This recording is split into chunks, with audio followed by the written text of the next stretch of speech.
पूरा शकल सूरत शरीर एक अभिनेता की है।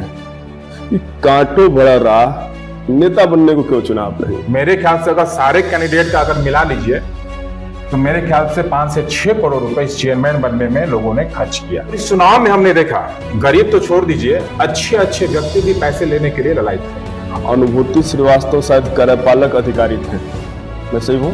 बिल्कुल।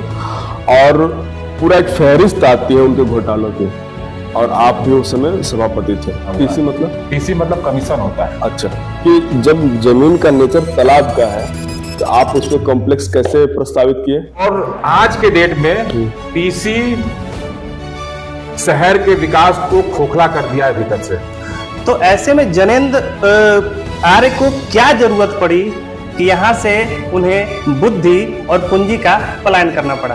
लेकिन जानते हैं कि विकास में राजनीति भी और राजनीति करने वाले अवरोधक होते हैं। उनको विकास से मतलब नहीं, उनको राजनीति से मतलब होती है कि हमने आया तो उसको रोक दिया, ये कर दिया, अपना पावर दिखाता है। देखिए, एक शिक्षा ग्रहण करना और व्यक्ति का शिक्षित होने में बहुत अंतर है। कि तो जो वहां मजदूर नहीं मिले, वहीं के फैक्ट्री लोगों ने यहाँ ट्रेन का टिकट दिया, फ्लाइट का टिकट दिया, गाड़ी भेजा कि आप मेरे यहाँ आइए, मेरा फैक्ट्री बंदे चालू करने की। और जब कोई सभापति बनता है तो एक रुतबे में आ जाता है।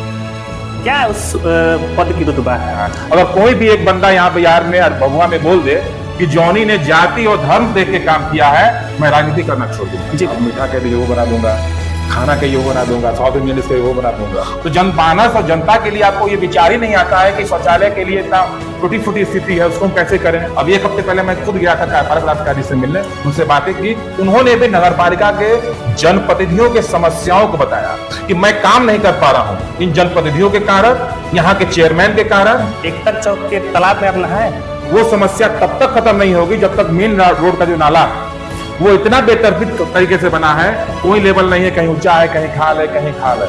देखिए, कमीशन का जो खेल है, जो शुरू से है, कभी 5%, 10%, 15%, 20%, 25%, 30%, 35%। तो 100 रुपए का काम 30 रुपए में करना है। और आप बनाए एस्टिमेट कितना कि ये 100 रुपए लगेगा तभी ये मजबूत होगा। हमको स्मार्ट शहर की जरूरत नहीं है, जो शहर है उनको उसको स्मार्ट बनाने की जरूरत है। बैनर नगर पालिका के होल्डिंग पर लगवाने का प्रोसेस क्या है, कितना पैसा लगता है और उस पैसे का होता क्या है? कि बालू का ट्रक आया, अगर वो बालू भभुआ में गिराना है तो हम उसका पे करेंगे। अगर वो मोहनिया से चला है तो मोहनिया भी टैक्स दे रहा है, वो भभुआ भी दे रहा है, हटा भी दे रहा है, हटा में सो गिराना है। ये नियम के विरुद्ध है। कभी आपको बसपा के साथ देखा जाता है, कभी आपका फोटो आता है पुष्कर सिंह धामी के साथ, कभी आपका फोटो आता है चंद्रशेखर रावण के साथ, अभी आप जनसुराज के साथ जुड़े हैं। मैं तो भैया जय भीम भी कहने को तैयार हूँ। जय भीम भी होना चाहिए, जय मीम भी होना चाहिए, जय श्री राम भी होना चाहिए, जय समाजवाद भी होना चाहिए। मुझे रंग से, स्लोगन से कोई ऐतराज नहीं। कानून बनना चाहिए कि जो गुमराहियत के साथ जनता ने आपको वोट दिया, वो काम आपने क्यों नहीं किया। अगर मैं आज जनसुराज के साथ हूं, अगर वो जिस विचार के साथ आए हैं, अगर वो 5 साल उस विचार के साथ नहीं रहेंगे और उससे बेटर हमको विचार मिलेगा, तो मैं फिर उस पार्टी में जाऊंगा। ऐसा नहीं कि मैं सरस्वती जी की पूजा करूंगा और लक्ष्मी जी की पूजा करूंगा, सरस्वती जी मुझे ज्ञान दे देंगी और लक्ष्मी जी मुझे ज्ञान दे देंगी। बच्चे अल्लाह की देन है, भगवान की देन है, तो फिर अल्लाह से उनसे नौकरी मांग लीजिए और खाना मांग लीजिए। होल्डिंग टैक्स बढ़ाना और स्मार्ट मीटर का हर घर में लगना, इसमें पूरा का पूरा भूमिका जॉनी आर्य का है। आपने कलाम जी को पढ़ा होगा, कलाम जी ने कहा था कि मुस्लिम कौम सबसे अनपढ़ कौम है।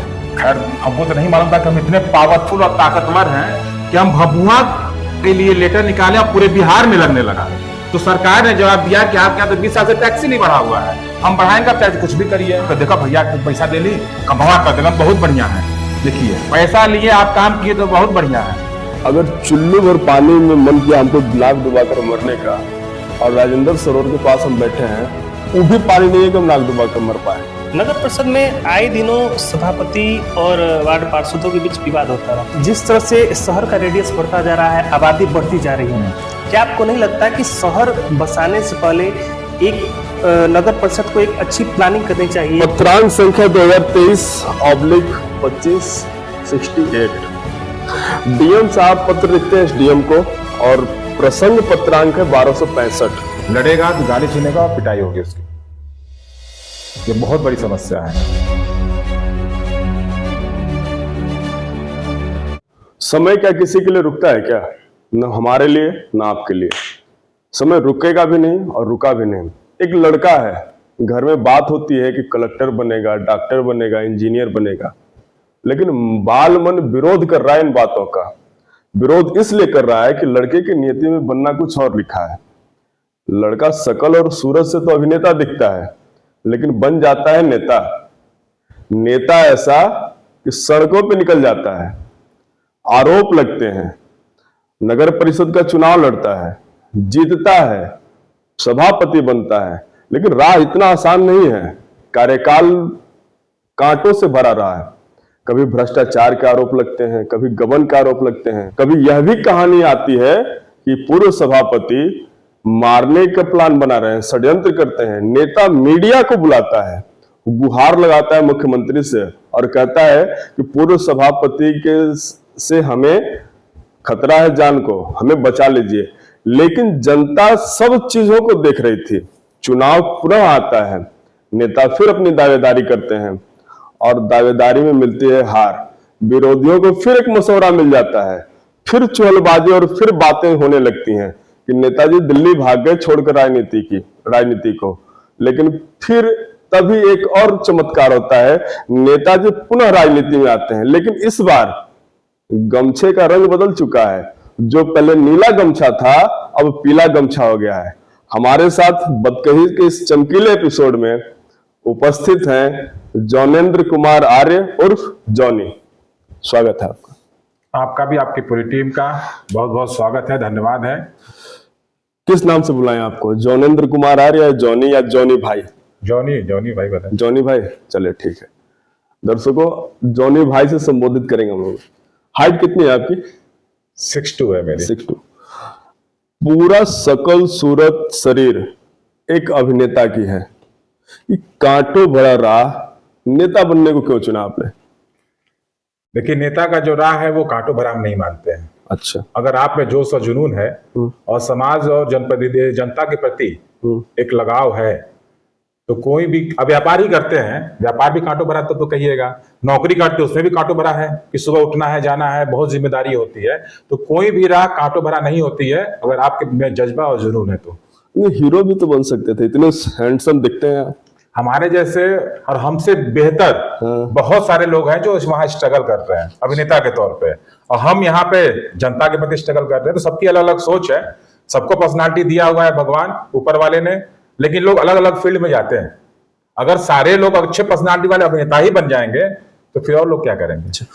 एक चीज हमें आप बताइए कि सभापति का आप चुनाव लड़े थे जी, कब मन में आया था कि हमें अब चुनाव में जाना चाहिए या तो हमें चुनाव लड़ना चाहिए? सभापति जब हम तो बिजनेस करते थे। किस चीज का बिजनेस? मेरा कपड़े का बिजनेस था और वहां से सामाजिक तौर पे भी मेरा बहुत बड़ा लगाव रहा है भभुआ के।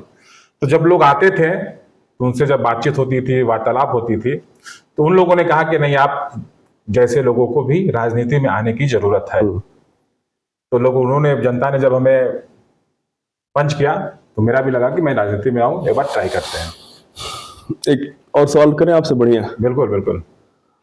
चेयरमैन बनने में कितना पैसा लगता है? सही वाला और गलत वाला दोनों बताइएगा। देखिए, चेयरमैन बनने में जो भभुआ का चुनाव हुआ, मैं जो जान रहा हूँ, भभुआ के चुनाव में करोड़ों रुपए चेयरमैन बनने में लगा। एक छुपा नहीं है। जितने प्रतिनिधि थे, जिसकी जितनी क्षमता थी, उन्होंने उतना खर्च किया। मेरे ख्याल से अगर सारे कैंडिडेट का अगर मिला लीजिए तो मेरे ख्याल से 5 से 6 करोड़ रुपए इस चेयरमैन बनने में लोगों ने खर्च किया। एक प्रत्याशी नहीं, जितने प्रत्याशी थे अगर टोटल को ऐड कर लीजिए तो 6 करोड़ रुपए चेयरमैन बनने में लग गए। तो उससे पैसा खर्च किस कामों में होता है? वो सब देखिए, खर्च होता है, हमें वोट खरीदना है। जो गरीब तबका है, जो 1000 रुपए जिसको मिलता है, मुर्गा, दाल, भात, दारू, उन लोगों को खरीदने की कोशिश की जाती है। और इस चुनाव में हमने देखा, गरीब तो छोड़ दीजिए, अच्छे अच्छे व्यक्ति भी पैसे लेने के लिए ललायत थे। ये बहुत बड़ी विडंबना है कि जब पढ़े लिखे शिक्षित लोग भी अपनी शिक्षा को बेच दें, अपने शहर के विकास को बेच दें, तो वैसे जनता को, अपने जनप्रतिनिधि से विकास की बात सोचना मूर्खता है। पत्रकारिता एक सामाजिक काम है। हम लोग समाज की लड़ाई लड़ते हैं, नेता से भी लड़ते हैं, समाज की लड़ाई समाज से भी लड़ते हैं। एक अपील हम करना चाहेंगे कि आपका वोट का जो अधिकार मिला है, बस ये सामान्य यूं ही नहीं मिल गया है। अमेरिका जैसे प्रगतिशील देश में बहुत बाद में सबको वोट का अधिकार मिला। आप अपने वोट के अधिकार को समझिए। चंद रुपयों के लिए आप अपने वोट को यूं ही जया न कर दे। ठीक है, अगले सवाल पर हम आते हैं। भ्रष्टाचार के आरोप तो आपके भी कार्यकाल में लगे। अनुभूति श्रीवास्तव शायद कार्यपालक अधिकारी थे, मैं सही हूं? बिल्कुल। और पूरा एक फहरिस्त आती है उनके घोटालों की, और आप भी उस समय सभापति थे। आप क्यों रोके नहीं उनको? पहले चीज की बता दें कि भ्रष्टाचार जो आप भभुआ नगर पालिका में कह रहे हैं, मैं कहता हूं कि पूरे बिहार के हर विभाग में भ्रष्टाचार है। ठीक है, पहली चीज। और जो हमारा एक पावर होता है नगर पालिका में, चेयरमैन का एक अलग पावर होता है और कार्यपालक पदाधिकारी का एक अलग पावर होता है। जरा डिफाइन करिए, कैमरे पे पूरा अच्छे तरीके से डिफाइन करिए कि कहां तक आप काम कर सकते हैं और कहां तक कार्यपालक अधिकारी काम कर सकते हैं। जो फाइनेंशियल चीज है वो सारा कार्यपालक पदाधिकारी के अंदर में होता है। अगर किसी को भुगतान करना है तो उसमें चेयरमैन को चेक पे साइन करने की जरूरत नहीं पड़ती है। नहीं पड़ती। चेयरमैन और बोर्ड का काम होता है कि अपने बोर्ड के मीटिंग में योजनाओं को बहुमत से लागू कर पास कराना है। उसके बाद कार्यपालक पदाधिकारी का अधिकार है और उनको जो कार्य पास हुए हैं बोर्ड में उसको कार्यान्वित करने के लिए किस हिसाब से वो कर रहे हैं कि उनकी जवाबदेही होती है। जहां तक मैं समझ पाया दर्शकों के, जितने भी हमारे जीते हुए जनप्रतिनिधि हैं वो योजना का अनुशंसा करेंगे, लेकिन उसका फंडिंग कार्यपालक पदाधिकारी करते हैं। तो एक बात बताइए कि यहाँ पर भ्रष्टाचार की संभावना कैसे बन रही है? देखिए, भ्रष्टाचार तो होगा ही। पहली चीज, जब आप चुनाव लड़ते हैं तो पैसे खर्च करते हैं, और जो कमीशन है पीसी वो हर विभाग में बना हुआ है। पीसी मतलब कमीशन होता है। अच्छा। पीसी मतलब कोई योजना को आप कर रहे हैं तो उसमें आप मुझको कितना पीसी दीजिएगा, वो कमीशन फिक्स होता है, फिर योजना लागू होता है। लेकिन मैं बता दूं, जब मैं चेयरमैन था तो मैं पहले योजना लागू करता था। क्या होगा नहीं होगा, पहले योजना हो, शहर का विकास हो, शहर का सौंदर्यीकरण हो, उसके बाद क्या होगा वो होगा। बोलते रहिए, आप बोलते रहिए। और आज के डेट में पीसी शहर के विकास को खोखला कर दिया है भीतर से। वो तो हम लोग सवाल करेंगे। बात खोखला का जब आप किए, आप ही के कार्यकाल में नगर पालिका ऑफिस के सामने पहले तालाब हुआ करता था, उसको भरा गया और उसके ऊपर कॉम्प्लेक्स बनाने की बात आई। पहला सवाल मेरा यह है कि जब जमीन का नेचर तालाब का है तो आप उस पर कॉम्प्लेक्स कैसे प्रस्तावित किए? दूसरा सवाल है कि अगर कॉम्प्लेक्स उस पर प्रस्तावित हुआ तो कार्य आगे क्यों नहीं बढ़ा? पहली चीज की, जो पोखरा था, तालाब था, वो मेरे कार्यकाल में कूड़े से नहीं भरा गया था। अच्छा। वो पूर्व में ही भरा गया था।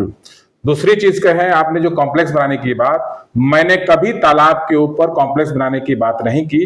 तालाब के बगल में जो एक भूमि बची है जहां कभी तालाब नहीं था, मैं कॉम्प्लेक्स वहां बनवा रहा था, और यहाँ पे हमने फील्ड, पार्क और तालाब, उसका मास्टर प्लान बना हुआ था। कभी भी हमने तालाब के ऊपर, तो फिर काम स्टार्ट क्यों नहीं हुआ उस पर? बहुत सारे देखिए राजनीतिक लोग हैं, इसको मुद्दा बनाते हैं कि हम यहाँ पे जो एक पूरे शहर में, देखिए शहर का तो परिसीमन भी नहीं बढ़ा, और एक वही जमीन है कि जहां पे कोई सभा होती है चाहे कोई कार्यक्रम होती है, तो मैंने उनसे समझाया था कि इस जमीन पे जैसे सभा होती है वैसे ही सभा होगा, और जो कॉम्प्लेक्स बनना है उस जमीन को हटा के बन रहा है, और उसके ऊपर भी एक भवन बनेगा। जैसे आप लिच्ची भवन जाते हैं, वहां पे 255 लोग के बैठने की व्यवस्था है, और मेरे यहाँ 400 और 500 के बीच में बैठने की व्यवस्था हम सबसे थर्ड फ्लोर पे बनवा रहे थे कि वहां पे सभा होगी, वहां पे पार्किंग होगा, सब व्यवस्था बता रहे थे। लेकिन जानते हैं कि विकास में राजनीति भी, और राजनीति करने वाले अवरोधक होते हैं।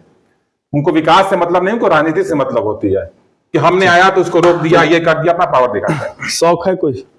हमको शौक है अपने शहर का, अपने बिहार का कैसे विकास। तो व्यक्तिगत शौक करिए, फिर वो तो व्यक्तिगत शौक है। जब मैं बिजनेस करता था तो मुझे बिजनेस का शौक था।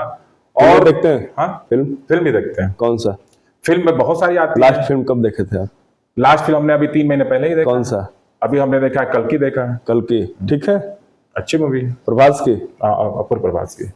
कोई गाना याद है उसका? गाना तो उसमें हमको याद ही नहीं है, कुछ ऐसा कुछ उसमें गाना नहीं था। लास्ट टाइम आप रेस्टोरेंट कब गए थे? रेस्टोरेंट कहाँ? फैमिली के साथ कहीं भी खाना खाने फैमिली के साथ? फैमिली के साथ बनारस गए हुए थे लास्ट टाइम किस रेस्टोरेंट में? वहां पैसे ही, वहां पे तो रेस्टोरेंट मत कहिए, बनारस का एक खासियत है कि ठेले पे चौराहे पे हर जगह रेस्टोरेंट इतनी बेहतरीन मिल जाती है कि वहां से रेस्टोरेंट फेल है, वो ठेले वाला और खुमचे वाले का जो टेस्ट मिल जाएगा वो कहीं नहीं मिलेगा। अच्छा, फूडी हैं आप? हाँ फूडी हैं, हम तो बनाते भी हैं। बनाते भी हैं? बिल्कुल। क्या? सारा कुछ बनाते हैं। सारा कुछ? आप मीठा कह दीजिए वो बना दूंगा, खाना कहिए वो बना दूंगा, साउथ इंडियन डिश कहिए वो बना दूंगा। अच्छा, हम लोग जब आपके बारे में रिसर्च कर रहे थे तो एक चीज सामने निकल कर आई, बहुत लोग इस बात को बोले, पता ना हमें ये बात कहनी चाहिए कि नहीं, लेकिन हम लोग तो जाने जाते हैं कुछ भी पूछने के लिए। इतने सुंदर हैं, कॉलेज लाइफ कैसा रहा आपका? कॉलेज लाइफ मेरा भगवा से ही पढ़े हैं। अच्छा। और पढ़ाई में मेरी उतनी रुचि नहीं थी जितनी बिजनेस में थी। तो जब 1995 में मेरा जो स्वीट शॉप है मधुरान गिरी वो खुला, और उसमें मेरी ज्यादा रुचि थी व्यापार में, कि व्यापार को कैसे नए तरीके से डेवलप करें, क्या क्या चीज यहाँ नया देते जो चीज नहीं है। और खुद हमने सीखा, जैसे कि जब मीठा कैसे बनता है, तो आप जो कहिएगा मीठा मैं बना सकता हूँ। आप कोई सब्जी कहिए, कोई खाना कहिए, वही मैं बना देता हूँ। मैं राजनीतिज्ञ लोग मीठा सच में अच्छा बनाते हैं।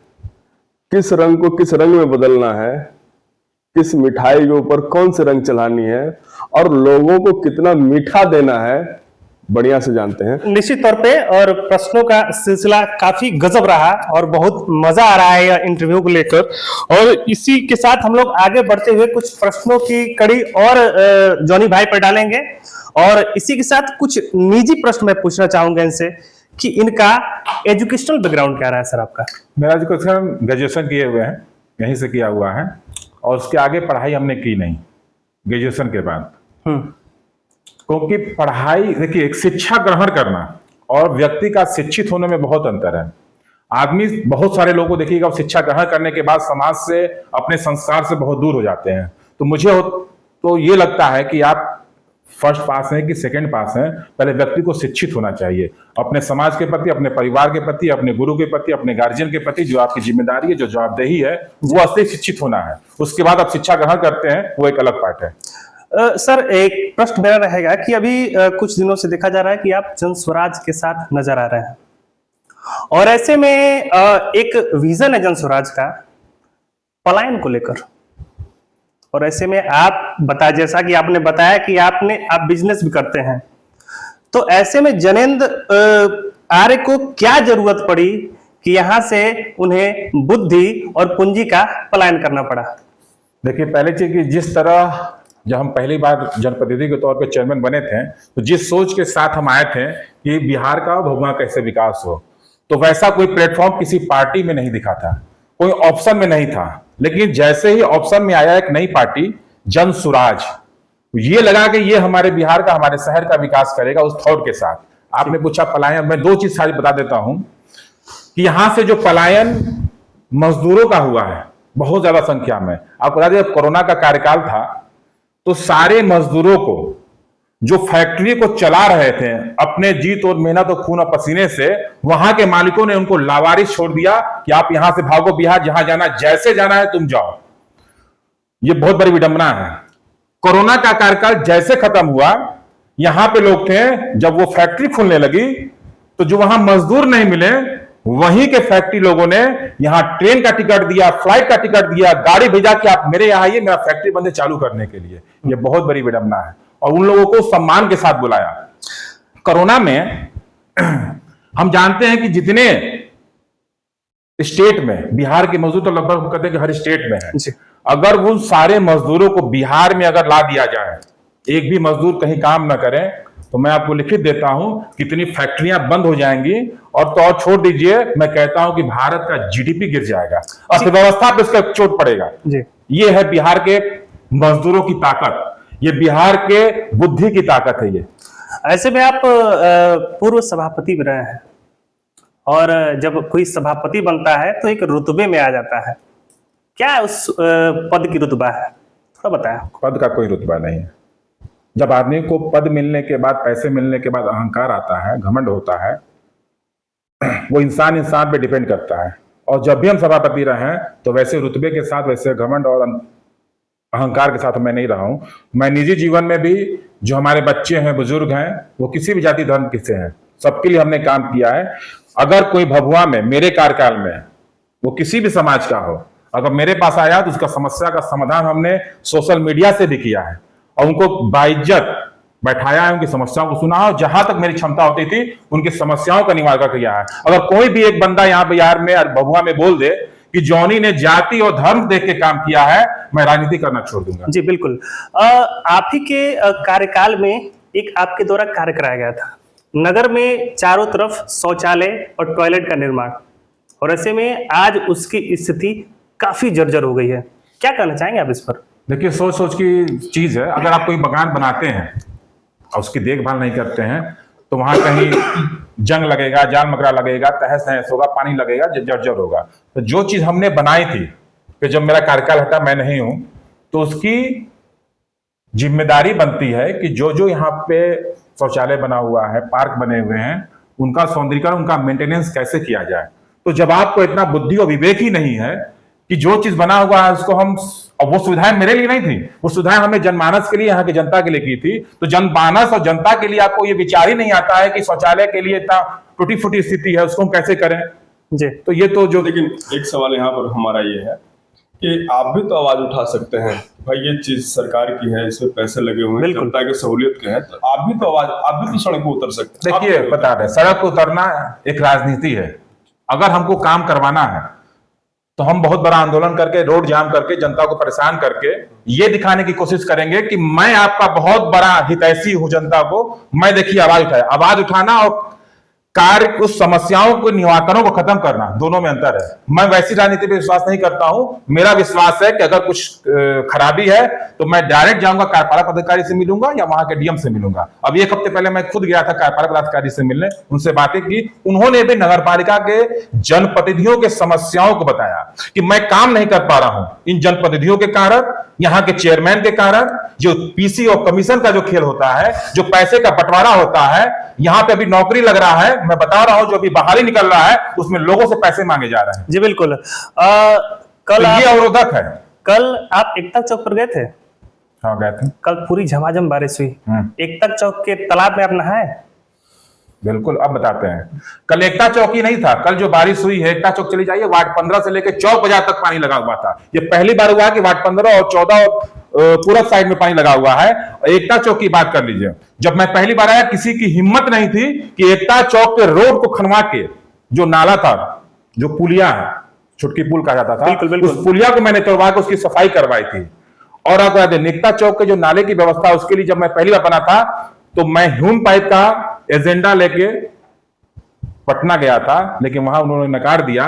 और वो समस्या तब तक खत्म नहीं होगी जब तक मेन रोड का जो नाला है वो इतना बेतरतीब तरीके से बना है, कोई लेवल नहीं है, कहीं ऊंचा है, कहीं खाल है, कहीं खाल है। उस एकता चौक का निराकरण तभी होगा जब मेन रोड के जो नाले हैं उनको ह्यूम पाइप से और लेवल से उसकी बनावट नहीं होगी, तब तक वो समस्या बनी रहेगी। जॉनी भाई, प्रश्न बढ़ते जा रहे हैं। बिल्कुल, प्रश्न बढ़ाइए और ऐसे ऐसे प्रश्न करिए जो जनता के लिए हित के हो। हम तो जनता की ही बात करेंगे, हमें जनता का ही प्रतिनिधित्व करना है। कितना प्रतिशत कमीशन चलता है? एकदम सीधा सीधा प्रश्न बोलते हैं। कमीशन का खेल, और सुनिए, ये आज की बात नहीं है, ये जब से ये व्यवस्था चली आ रही है नगर पंचायत की, कितना प्रतिशत कमीशन चलता है? देखिए, कमीशन का जो खेल है, जो शुरू से है, कभी 5%, 10%, 15%, 20%, 25%, 30%, 35%, पूरा बाजार 35% तक भी कमीशन चला जाता है। अब सुनिए, हमको तो सरकार का समझ में नहीं आता है। सरकार कोई टेंडर निकालती है, जेई उसका नापी करता है कि वहां पे मिट्टी कितनी लगेगी, सीमेंट कितना लगेगा, गिट्टी कितना लगेगा। उस नापी के तहत वो एस्टिमेट बनाता है। एस्टिमेट बन गया, जैसे कि 1 किलोमीटर का रोड बनाना है, उसमें मान लीजिए 50 लाख रुपए खर्च है। सरकार कहती है 50 लाख हम लगाएंगे तब वो सड़क मेरा मजबूत होगा। सरकार कहती है कि अनलिमिटेड बिलो, मतलब कितने कम पैसे में आप इसको बना दीजिएगा। हमारा खर्च सरकार ने बनाया कि 50 लाख लगे तब ये मजबूत होगा। आपने निकाल दिया अनलिमिटेड बिलो, 32% अनलिमिटेड बिलो। जो 100 रुपए काम है, 32% लोग बिलो डाला कि इस काम को मैं 32 रुपए कम में कर दूंगा, तो कितना बचा? 68 रुपए। 68 रुपए। अब 68 रुपए में 25% पीसी कमीशन कितना हो गया? 68 में 25 हटा दीजिए, 18 और 53 53%। 53% में 5% घटा दीजिए, वो किस चीज के टीडी लिए? फीडी सीडी, अच्छा, तो आपका होगा 53 में से 5 घटाया 32 48। नहीं, पहले 32 और 25 कितना हुआ? फिर उल्टा हिसाब करना नहीं पड़ेगा। टोटल कम जो खर्च हो रहा है बता रहे हैं, 32 और 35, 32 और 25, 32 और 25, 57, 57 और 5 62, 62। और जो टेंडर काम कर रहा है वो 10% तो प्रॉफिट लेगा ही कम से कम। तो 57 था ना हम लोग का, 67 67, 67 का 70% लीजिए, 70। तो 100 रुपए का काम 30 रुपए में करना है। और आप बनाए एस्टिमेट कितना कि ये 100 रुपए लगेगा तभी ये मजबूत होगा, और उस काम को 30 रुपए में अब करना है। तो सोच लीजिए क्या गति है सरकार की, किस मापदंड से, किस, भाई मुख्यमंत्री जी बैठे हुए हैं, पढ़े लिखे हैं, हमको तो नहीं लगता किसी एंगल से पढ़े लिखे हैं। एक ही रोड को बनाया जाता है, वहां पे जब बनाया जाता है, अभी नल जलाया है ना, नल जलाया तो रोड को तोड़ा गया, अभी गैस पाइपलाइन आएगा फिर रोड तोड़ा जाएगा, फिर अंडरग्राउंड बिजली का वायरिंग हुआ फिर तोड़ा जाएगा। हम कहते हैं जो 5 वर्षीय योजना चलाती है सरकार, सरकार को एक मास्टर प्लान बनाना चाहिए 50 वर्षीय योजना के लिए। हमको स्मार्ट शहर की जरूरत नहीं है, जो शहर है हमको उसको स्मार्ट बनाने की जरूरत है। हम जनता को एक बात बताना चाहेंगे, इस यहाँ जो बात हम लोग कर रहे थे, यहाँ से एक बात निकल कर आई कि 100 रुपया का काम 30 रुपए में होता है। जो काम 100 रुपए में होना चाहिए वो 30 रुपए में। और जनता इस बात को ध्यान रखे, अगली बार जब भी बटन दबाने जाए ईवीएम का, या जब भी मुहर लगाने जाए बैलेट पेपर का, इस बात का ध्यान रखे कि अपने जनप्रतिनिधि से सवाल कर सके कि 100 का काम 100 में होगा या 100 का काम 30 में होगा। हम आते हैं एक और इसी से संबंधित मुद्दे पे। हम लोग देखते हैं बैनर होल्डिंग पे, कभी किस पार्टी का बैनर लगता है, कभी किस पार्टी का, कभी कुछ व्यवसाय का भी बैनर लगता है। बैनर नगर पालिका के होल्डिंग पर लगवाने का प्रोसेस क्या है, कितना पैसा लगता है और उस पैसे का होता क्या है? देखिए जो वेंडर है हमारे, उसका टेंडर निकलता है, लोकल लोग उसमें सहभागी करते हैं कि अगर हमारे पास 50 होल्डिंग के स्थान है तो उसका टेंडर निकला, जो जितने ज्यादा मिलिया कि हम 4 लाख मिलेंगे, हम 5 लाख सालाना देंगे, तो उसको वो सपूत किया जाता है। फिर वो उसका चार्ज अपने हिसाब से रखता है। ठीक है, ये सबसे बड़ी चीज है। दूसरी चीज सैरात की बात है। सैरात के नाम पे हमने पहले भी कहा था, मीटिंग होती थी। सैरात जरा दर्शकों को समझाइए कि सैरात जो होता है, जो गाड़ी एंट्री करती है, अच्छा, और उसका एक चार्ज होता है नगर पालिका टैक्स। मोहनिया भी नगर पालिका टैक्स लगता है, भगवान में लगता है, और अब हाटा भी नगर पंचायत बन गया, वहां भी लगता है। तो उसका सिस्टम ये है कि कोई भी, जैसे कि बालू का ट्रक आया, अगर वो बालू भभुआ में गिराना है तो हम उसका पे करेंगे। अगर वो मोहनिया से चला है तो मोहनिया भी टैक्स दे रहा है, वो भभुआ भी दे रहा है, हटा भी दे रहा है, हटा में सो गिराना है। ये नियम के विरुद्ध है, इसके ऊपर कोई कार्रवाई नहीं हो रही है। अगर खाली, यहाँ तो खाली गाड़ी से भी टैक्स लिया जा रहा है, अब सोच लीजिए। अच्छा, एक बात आप दर्शकों को बता दीजिए, अगर नियम ये है कि हम भभुआ का प्रयोग करेंगे अपनी गाड़ी से तो हमें टैक्स देना होगा, अगर हमें भभुआ के रास्ते बाहर निकलना है तो हमें कोई टैक्स नहीं देना होगा। अगर आपका माल मान लीजिए बनारस से आ रहा है और हमको हाटा गिराना है, तो हम मोहनिया भी टैक्स नहीं देंगे, हम भभुआ भी टैक्स नहीं देंगे, सीधे हाटा में जो चार्ज है वहां पे वहां देंगे। अच्छा, अगर जबरदस्ती उससे वसूला जा रहा है तो इसका क्या प्रोसेस है? वो एक ड्राइवर क्या कर सकता है वहां पे? ड्राइवर लाचार है, कुछ नहीं कर सकता, कुछ नहीं कर सकता। वो देता है पैसे, वो लड़ नहीं सकता है। लड़ेगा तो गाली सुनेगा और पिटाई होगी उसकी। ये बहुत बड़ी समस्या है, ये आम व्यापारियों के लिए, आम नागरिक के लिए बहुत बड़ी समस्या है, इस पे विचार करने की जरूरत है। खैर, हमारा काम है जनता के पास सच को पहुंचाना। गमछा आपका हमेशा बदलते रहता है। गमछा नहीं बदलता। हाँ। पूरा प्रश्न सुन लीजिए। कभी आपको बसपा के साथ देखा जाता है, कभी आपका फोटो आता है पुष्कर सिंह धामी के साथ, कभी आपका फोटो आता है चंद्रशेखर रावण के साथ, अभी आप जनसुराज के साथ जुड़े हैं। सवाल मेरा यह है, क्या आप राजनीतिक अस्तित्व की लड़ाई लड़ रहे हैं? देखिए, आपने मेरे साथ बहुत फोटो देखा, फोटो व्यक्तिगत तौर पे भी होते हैं, राजनीतिक तौर पे भी होते हैं। अगर आपने चंद्रशेखर साथ फोटो देखा, ऐसा नहीं कि मैं चंद्रशेखर के पार्टी को ज्वाइन कर लिया, मैंने उनके विचारों को पहले परखा, उनसे विचारों को सुना। हम पुष्कर साथ धामी के साथ भी गए, उनके साथ भी मिला, उनके विचारों को सुना और समझा। मुझे किसी भी पार्टी में, मैं बहुजन में भी था, कोई ऑप्शन नहीं था कि बिहार को विकास जो गति दे सके। मैं तो भैया जय भीम भी कहने को तैयार हूं, जय भीम भी होना चाहिए, जय मीम भी होना चाहिए, जय श्री राम भी होना चाहिए, जय समाजवाद भी होना चाहिए। मुझे रंग से, स्लोगन से कोई ऐतराज नहीं है। हमें ऐतराज है कि जो पार्टी जिस थीम और एजेंडे के साथ आती है, जो अपना मैनिफेस्टो निकालती है, जनता को जो आप ₹1 चोरी करिएगा तो शायद आपको जेल होगा। हम ये कहते हैं जो जनता के सामने मैनिफेस्टो लाता है 5 साल का कि मैं ये करूंगा वो करूंगा, उस आधार पर जनता उनको वोट देती है। तो मेरा कहना है कि अगर वो काम नहीं करती है तो उस पार्टी को बैक लिस्टेड क्यों नहीं किया रहा सरकार? वो कानून बनना चाहिए कि जो गुमराहियत के साथ जनता ने आपको वोट दिया वो काम आपने क्यों नहीं किया, उसके पार्टी को ब्लैक लिस्ट करिए, उसके पार्टी को नष्ट करिए और उस पर सजा का प्रावधान होना चाहिए। तो पलटी तो आप भी मार देते हैं। पलटी में नहीं मारता, कभी बीएसपी कभी जन स्वराज। बिल्कुल हम मारेंगे और बिल्कुल मारेंगे। अगर मैं आज जन स्वराज के साथ हूं, अगर वो जिस विचार के साथ आए हैं, अगर वो 5 साल उस विचार के साथ नहीं रहेंगे और उससे बेटर हमको विचार मिलेगा तो मैं फिर उस पार्टी में जाऊंगा। चलो सीधा फंडा मेरा। एक और सवाल है, जब हम रिसर्च कर रहे थे आपके बारे में तो आपके फेसबुक पेज को हम देख रहे थे, एक स्टेटमेंट आपने लिखा हुआ है, कुछ मामला है हिंदू और मुसलमान का और आप उसमें सफाई दे रहे हैं, क्या मामला है जरा विस्तार से समझाइए। देखिए, देश के लिए बहुत जरूरी है कि यहाँ का हर व्यक्ति जाति और धर्म से ऊपर उठ के सोचे। मेरा कहना है कि धर्म से पहले, और धर्म तो हम ये मानते हैं कि आप आए, मैं अच्छा, धर्म का परिभाषा क्या है? आप मेरा सीधा फंडा है कि मेरा भगवान के प्रति आस्था है। ऐसा नहीं कि मैं सरस्वती जी की पूजा करूंगा और लक्ष्मी जी की पूजा करूंगा, सरस्वती जी मुझे ज्ञान दे देंगी और लक्ष्मी जी मुझे ज्ञान दे देंगी, धन दे देंगी। मैं जब मंदिर जाता हूं तो जो उनकी स्तुति करता हूं, चाहे अपना एक ध्यान कर लगाता हूं, तो मुझे रास्ता दिखता है कि उस रास्ते पे चलेंगे तो मुझे ज्ञान मिलेगा और उस रास्ते चलेंगे तो हमें धन मिलेगा। लेकिन जो ये पाखंडवाद और अंधविश्वास करते हैं कि सती जी की पूजा करिएगा तो आपको ज्ञान मिल जाएगा, लक्ष्मी जी की पूजा करिए आपको धन मिल जाएगा, ये पाखंडवाद है, अंधविश्वास का, इसका मैं विरोधी हूं। और वो किसी भी धर्म में हो। आप जाते होंगे, आज के डेट में अगर विकसित भारत बनाना है तो कंपटीशन हमारा चाइना से होगा, अमेरिका से होगा, रूस से होगा, जापान से होगा। आज हम चाइना से जनसंख्या में सबसे आगे हैं। देखिए यहाँ का माइंड, धर्म क्या है, जनसंख्या पे कंट्रोल होना चाहिए। तो कुछ लोग कहते हैं कि बच्चे अल्लाह की देन है, भगवान की देन है। हम ये कहना चाहते हैं, बच्चे अल्लाह की देन है, भगवान की देन है, तो फिर अल्लाह से ही उनसे नौकरी मांग लीजिए और खाना मांग लीजिए, पहली चीज। दूसरी चीज, हम अल्लाह की देन तब मानते हैं, चाहे भगवान की देन तब मानते हैं कि हम बैठे हुए हैं, यहाँ पे बच्चा आके प्रकट हो गया, भगवान ने हमको दे दिया, तब वो अल्लाह की देन है। हम जब अपोजिट लोगों से फिजिकल रिलेशनशिप बनाते हैं तो बच्चा पैदा होता है।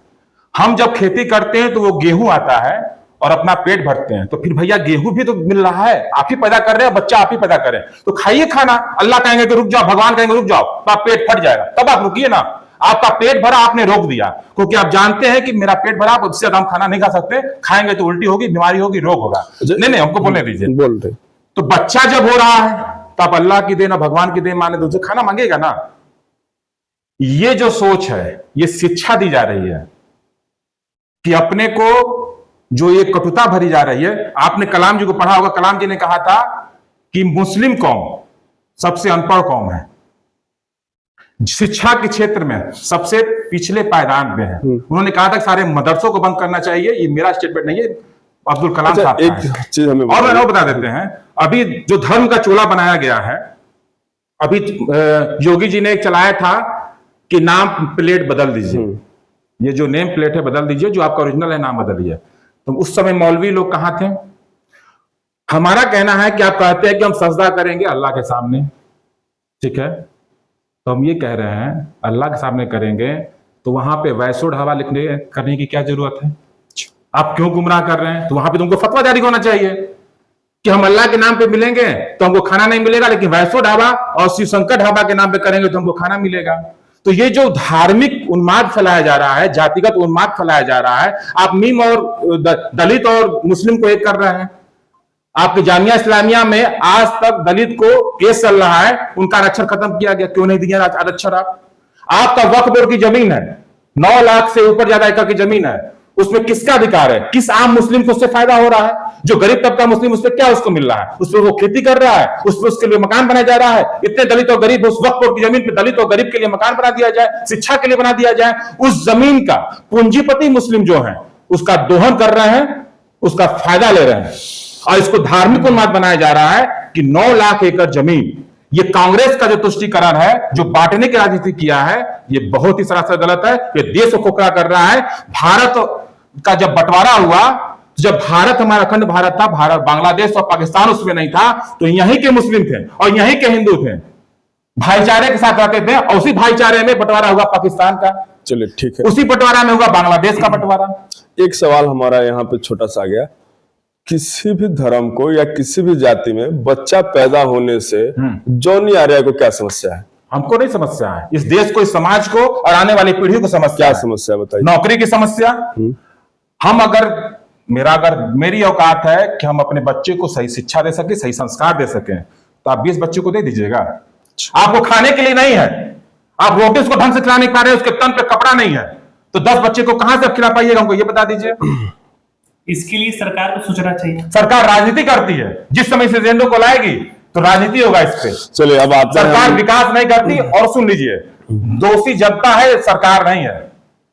चलिए जो हम जनता आते हैं चाहती है सरकार वही करती है। एक और प्रश्न पे, आपका चुनाव चल रहा था और चुनाव में बहुत लोग अपना चुनावी दंगल में हाथ आजमा रहे थे। एक मामला उठता है कि जॉनी आर्या होल्डिंग टैक्स बढ़ा दिए हैं और स्मार्ट मीटर जो बड़ा विवादास्पद मुद्दा है, अभी भी जनता उसको संदेह की नजर से देख रही है, और स्मार्ट मीटर जॉनी आर्या हर घर में लगवा रहे हैं। फिर से हमारा प्रश्न क्लियर सुन लीजिए, होल्डिंग टैक्स बढ़ाना और स्मार्ट मीटर का हर घर में लगना, इसमें पूरा का पूरा भूमिका जॉनी आर्या का है, जिससे कि जनता को नुकसान हुआ है। क्या कहना है आपका? देखिए, ये तो इसीलिए कहने कि शिक्षित होना बहुत जरूरी है।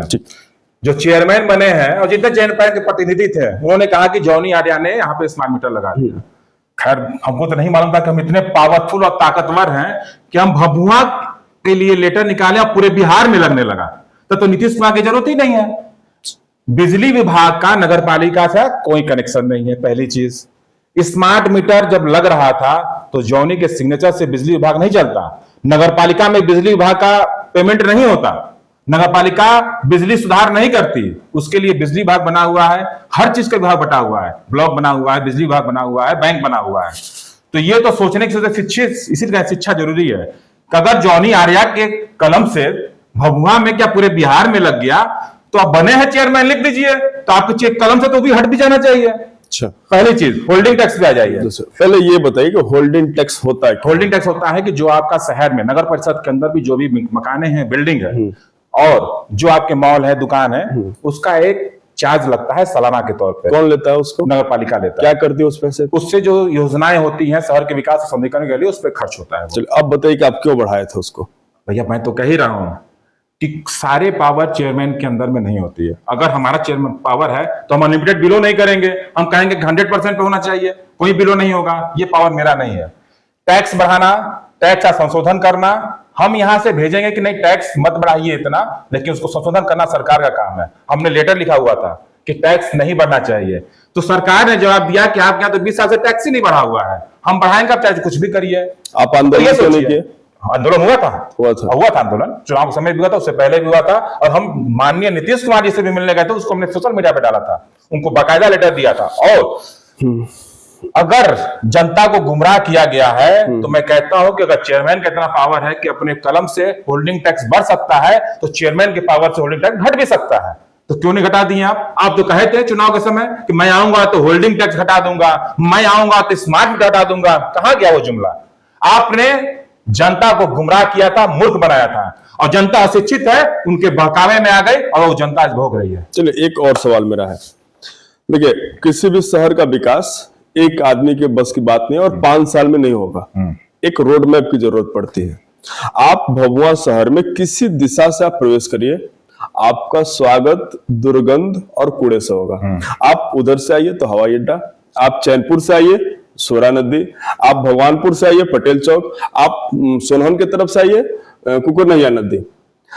आप कूड़ा उठाओ या कूड़ा निस्तारण के लिए आपका क्या प्लानिंग था, आज कितना वो हो रहा है और क्या क्या उसमें सुधार किया जा सकता है? मेरा कार्यकाल छोटा सा था, 2 साल का। और कोई अनुभव नहीं था मुझे नगर पालिका, सरकार और जनप्रतिनिधि के तौर पर नेता बनने का और चलाने का। लेकिन उस 2 साल में इतना हमने काम किया था कि शहर के सौंदर्यीकरण के लिए जो राजेंद्र सरोवर का तालाब है वहां पे हमने उसका लाइट भी लगवाई, सौंदर्यीकरण भी कराया, वहां पे बोर्ड भी चलाया कि लोग वहां पे सैर करते थे। दूसरा चीज, उसी के बगल में एक नाला था, नाला पे हमने पार्क का निर्माण करवाया। आपने कूड़ा का काम किया, नाम लिया, मैंने डोर टू डोर घर से जो कूड़ा निकलता था डोर टू डोर कूड़ा उठाने का कार्य शुरू करवाया। हाँ, यही से एक सवाल है हमारा और उम्मीद करेंगे कि आप उस सवाल का जवाब हमको वो खूबी देंगे। जिस कंपनी को आप लोग हायर किए उस कंपनी पे आरोप ये लगा कि 5 लोग बैठते हैं और 5 लोग बैठकर, डीएम का निर्देश आता है और 5 लोग बैठकर उस कंपनी को हायर करते हैं। शायद कंपनी का नाम मैं आपको बोल रहा हूँ, सही होगा तो बताइए, कृषि एजुकेशनल हेल्थ सेवा संस्थान, यही नाम था।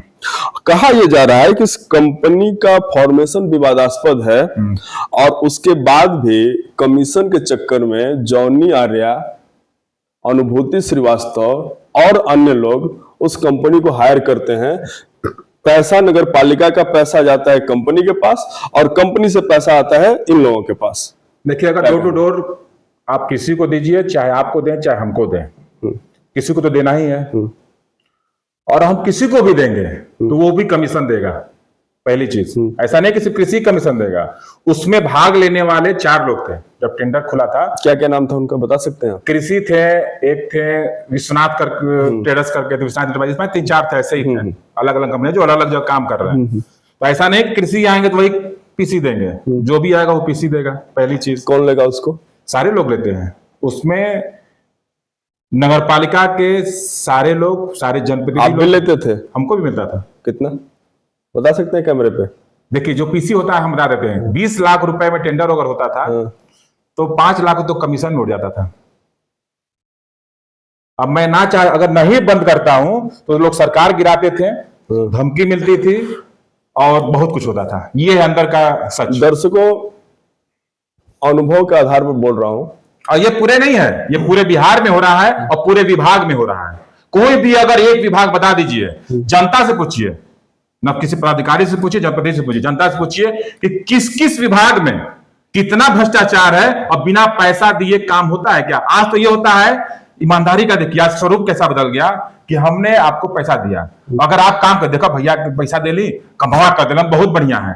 देखिए, पैसा लिए आप काम किए तो बहुत बढ़िया है, आपने ईमानदारी पूर्वक काम नहीं किया तो उसका कुछ वो लोग भूल गए। ये सिस्टम बदल चुका है भ्रष्टाचार का। इतना मुखर नेता मिलना शायद मुश्किल होता है और हम नेताओं से उम्मीद भी करते हैं कि ईमानदारी इतनी होती है, जनता सब जानती है।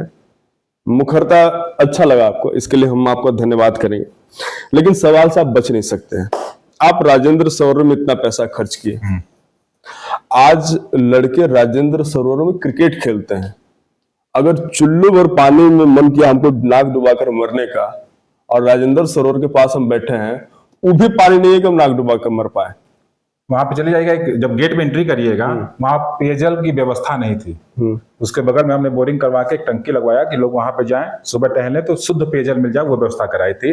राजेंद्र सरोवर मेरे ही कार्यकाल में पता करिएगा, उसमें पानी भी भरा रहता था, पेड़ पौधे भी लगे रहते थे, बोर्ड भी चलता था और एक खूबसूरत चारों तरफ लाइटें भी लगी थी। और जब लोग एंट्री करते थे तो लगता था कि नहीं कि हम माने जो बहुत 2-4 साल बाद आते थे उनको महसूस होने के हम भभुआ हैं, उनका हम कहीं गलत जगह घुस गए। ये लोगों को हमने टेंडेंसी चाहिए थी, ये सौंदर्यीकरण किया हुआ था। और अब दुर्भाग्य है कि राजेंद्र सरोवर छोड़ दीजिए, पूरे शहर का सौंदर्यीकरण चौपट हो चुका है।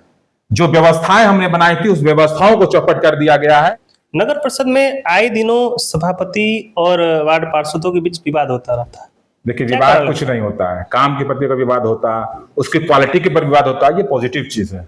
विवाद का जब होता है कमीशन, सीधा फंडा देखिए, सुनिए कि हमको कमीशन क्यों नहीं दिए, आप क्यों रख लिए, हमको इतना मिलना चाहिए, उससे विकास भी अवरोध होता है और वहां पे जो सामंजस्य नहीं बन पाता है, सीधा फंडा है। निश्चित तौर पे आपके कार्यकाल में भी कहीं ना कहीं चकबंदी रोड था। चकबंदी रोड का टेंडर हमारे कार्यकाल में, और अभी उसकी स्थिति जो बनी हुई है, आधा रोड बनाकर छोड़ दिया गया है और आधा की स्थिति बरसात के दिनों में यह है कि लोगों का उसमें चल पाना बेहद मुश्किल है। अब आप बताइए, 100 रुपए काम आपको 30 रुपए में करना होगा तो आप कैसे करिएगा? चकबंदी रोड छोड़ दीजिए, पूरे भभुआ का रोड का बात कर लीजिए, पूरे भभुआ के नाले का निर्माण का क्वालिटी का देख लीजिए क्या स्थिति है। पोस्ट ऑफिस गली में जो जल जमाव है आगे जाकर, लोग वहां पर रहते हैं, तमाम समस्याओं का सामना करना पड़ता है। वंदे भारत समाचार ने भी इसकी रिपोर्टिंग की है, लेकिन आज तक उसका कोई सफल निदान नहीं हो पाया। क्या कहना चाहेंगे आप इस पर? जो पोस्ट ऑफिस की गली है उसमें एक बॉर्डर है, सीओ का बॉर्डर और एक वार्ड 13 का बॉर्डर। उसी समस्या की वजह से उस नाले का निर्माण नहीं हो पा रहा है। खैर निर्माण हो भी जाता तो आपको हम लिख देते हैं, तभी वो समस्या खत्म नहीं होती, क्योंकि वो भी भ्रष्टाचार की बलि चढ़ जाता। जैसे चकबंदी रोड भभुआ का पूरा गली हुआ है, नाला हुआ है, वो भी उसी की बलि चढ़ जाता। नहीं बना है तो समझिए बढ़िया है। जिस तरह से शहर का रेडियस बढ़ता जा रहा है, आबादी बढ़ती जा रही है, क्या आपको नहीं लगता कि शहर बसाने से पहले एक नगर परिषद को एक अच्छी प्लानिंग करनी चाहिए कि उचित व्यवस्था हो, जिससे कि सीवर की व्यवस्था हो विशेष रूप से, क्योंकि जो भभुआ की जो सबसे बड़ी समस्या है वो जल जमाव की है। क्या सोचते हैं आप इस पर? सीवरेज की जो व्यवस्था है भभुआ में, अगर पहली बार कोई सीवरेज लाया है तो जॉनी आर्या ने लाया है। जायका गली के बगल में चले जाइए, पहली बार ने सीवरेज का प्लान लाया था और सीवरेज वहां लगा हुआ है। हमने 48 करोड़ का प्लान बनाया हुआ था पूरे भभुआ का जल जमाव की निकासी का। उस प्लान को आप पूछ लीजिएगा, नगर पालिका में जाइएगा, एस्टीमेट अभी भी होगा। अर्जुन जी जय थे, पूरा एस्टीमेट बनाए थे, 48 करोड़ का था कि पूरे भभुआ नगर को सीवरेज के प्लान से जोड़ दिया जाए। उस प्लान को लेकर जब हम विभाग में गए, नगर विकास विभाग में, उन्होंने उसको रिजेक्ट कर दिया, कहा कि आप नाला बनाइए और फिर उसको 1 साल में तोड़िए और फिर बनाइए। जरेंद्र आर्या, युवाओं को लेकर क्या सोच है उनकी? देखिए, जो युवा है वो देश की रीढ़ है, और आज हम देख रहे हैं सोशल मीडिया के माध्यम से कि युवा भी जिस सोच के साथ आना चाहिए, आज भी जाति के फेर में पड़े हुए हैं, धर्म में लगे हुए हैं। विकास से किसी का कुछ लेना देना नहीं है। हर समाज को मैं कहता हूं कि हर समाज में कुछ कमियां हैं, जातियों में कुछ कमियां हैं। एक आरोप आपके ऊपर और है, और खतरनाक आरोप है। पत्रांक संख्या 2023/2568। डीएम साहब पत्र लिखते हैं एसडीएम को, और प्रसंग पत्रांक है 1265। जांच प्रतिवेदन है, लिखा गया है कि बद्री भवानी आर्य पार्क का निर्माण और नामकरण सही नहीं किया गया है। प्रश्न सुन लीजिएगा, लेकिन कोई कार्रवाई नहीं होती है। लोग आरोप सीधा सीधा ये लगाते हैं कि चूंकि वह नाम जॉनी आर्या के घर से जुड़ा हुआ है, परिवार से जुड़ा हुआ है, और जॉनी आर्या अपने धन और बल का प्रयोग करके एसडीएम साहब से इस बात को मतमुइन कर लिए हैं कि अब कोई कार्रवाई नहीं। अगर सीधा मैं बोलूं तो आप कार्रवाई को अपने धन बल से रोक दिए हैं। ये तो अफसोसजनक है। अगर धन बल के बल से होता तो शायद मैं कितनी जगह उस पार्क का वैसे अपने नामकरण अपने दादाजी के नाम से स्वतंत्रता सेनानी जो थे बनवा दिया होता। पहली चीज, ये जो धन बल का लगा रहे उस, अच्छा ये बताइए, जो वहां पे पार्क बना वहां पे नाला था, उसके पहले किसी ने कुछ लेटर लिखा कि गंदगी हो रही है, वहां पे महक रहा है, वहां पे शहर है, घर है। वहां का जब मैंने सौंदर्यीकरण कराया, और आपको बता दें बोर्ड का जब जाइएगा लेटर लीजिएगा, वो एक स्वतंत्रता सेनानियों का पूरा नेम प्लेट लिखवाने के लिए हमने पास किया है। बद्री प्रसाद आर्य पार्क है, वो ऐसे स्वतंत्रता सेनानी थे, जब उनको पेंशन मिल रहा था उन्होंने पेंशन लौटा दिया, कह कि मैं स्वतंत्रता सेनानी की लड़ाई के लिए पैसे के लिए नहीं लड़ा हूं, मैं अपने देश के लिए लड़ा हूं, इसलिए उनके नाम पे पार्क हुआ। और वहां पे ये भी पास हुआ था कि जितने भी हमारे भभुआ के स्वतंत्रता सेनानी है उनका नेम प्लेट लगेगा। आज तक नेम प्लेट नहीं है। उस सौंदर्यीकरण उस पार्क का तो सत्यानाश लोग कर रहे हैं, वो शहर के विकास के लिए हुआ। ठीक है दर्शकों, परिचय में हमने बोला था कि समय रुकता नहीं है, समय की अपनी पाबंदी होती है। प्रश्न बहुत सारे हैं, जवाब बहुत सारे लेने हैं, लेकिन समय की भी अपनी गरिमा है। समय इस बात की अब इजाजत नहीं दे रहा है हम लोग साक्षात्कार को आगे बढ़ाएं। धन्यवाद। इंटरव्यू कैसा लगा आपको? इंटरव्यू बहुत जबरदस्त था। एक बार कैमरे में बोल दीजिए कि वंदे भारत समाचार को, मैं वंदे भारत समाचार को लाइक कमेंट सब्सक्राइब करें। और मैं चाहता हूं कि कैमूर नहीं, जो कैमूर के बाहर भी लोग देख रहे हैं, एक जो जनता की समस्याओं को प्रखर रूप से सामने रख रहा है, ऐसे लोग को प्रोत्साहित करने की जरूरत है। सब्सक्राइब करें, इनके विचारों को, वंदे भारत के हर चीज को जन जन तक पहुंचाएं। यह हर जनमानस की जिम्मेदारी है। धन्यवाद।